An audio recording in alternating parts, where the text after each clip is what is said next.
407 years ago, our fathers brought forth on this continent a new nation, conceived in liberty and dedicated to the proposition that all men are created equal. Now we are engaged in a great civil war, testing whether that nation, or any nation so conceived and so dedicated, can long endure. We are met on a great battlefield of that war.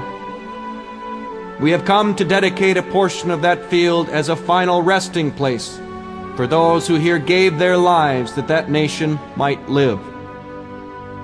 It is altogether fitting and proper that we should do this.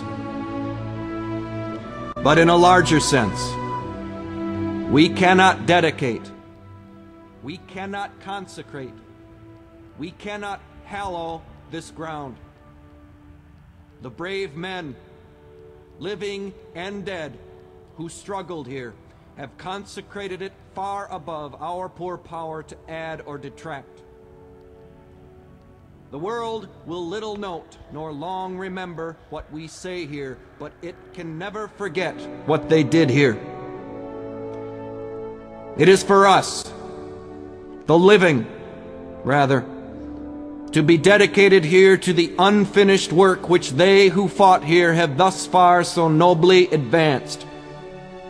It is rather for us to be here, dedicated to the great task remaining before us, that from these honored dead we take increased devotion to that cause for which they gave the last full measure of devotion. That we here highly resolve that these dead shall not have died in vain.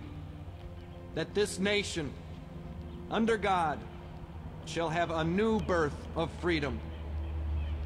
And that government of the people, by the people, for the people, shall not perish from the earth.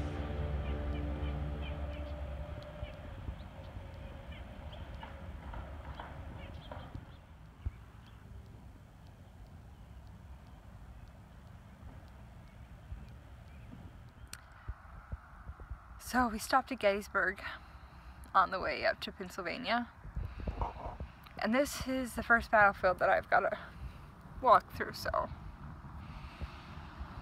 I didn't realize how hard it would hit me.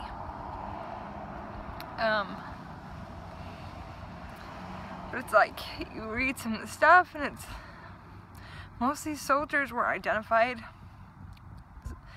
Majority of them weren't even buried, or their graves were dug really fast. Not substantial at all. And it's easy when you're, you know, in the history books to read the numbers of the war and kind of disassociate that individual with numbers. It was like, it was a bloody battle. Whew, it's terrible. But when you lose someone, you realize how unique that individual is. And you realize that each one of those nameless people had a family. They had dreams of their own, hopes, desires, people who loved them.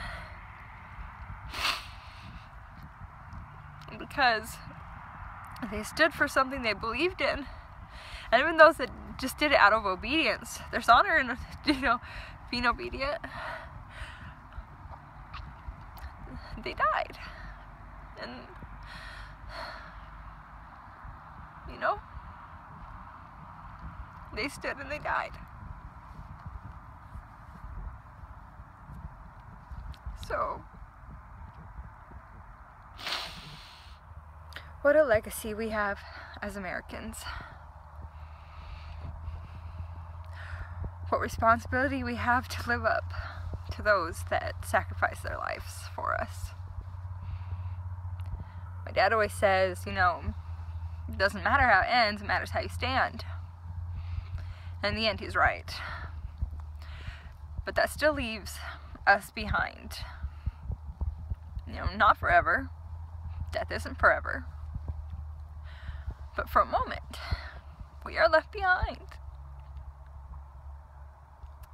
we are left behind to mourn their loss, but more importantly, to carry on and do better with what they gave us. As I look out over these grounds, it's beautiful. It's beautiful. And the sacrifice that was made on these grounds makes it sacred. And I'm grateful to be out here.